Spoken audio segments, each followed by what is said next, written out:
Yeah, the top problem that I've faced in the last few years of my business is having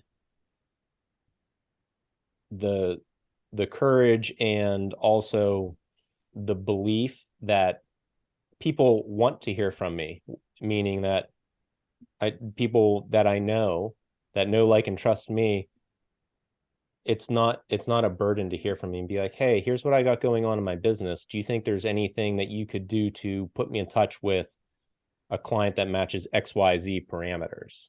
I've just had this mental block that, feels salesy, or I'm just going to bug people, or annoy them. So that's where a big block has been. It's that core belief that I'm not good enough. People don't really like me despite what they say. So it's pretty much in lockstep, which this podcast interview comes at a great time because I just kind of had that epiphany last week. Yeah, it's the consistency, and that shows up in a lot of areas of my life, and it's something that I'm actively working to put systems in place to be more consistent with things. What was the thing called? I had to look it up, and I was like, oh yeah, I have that new shiny object syndrome. Yeah. Is that what it was? Did I remember that correctly from when I filled out that thing? Yeah. Like, Correct. I'm like, what is that?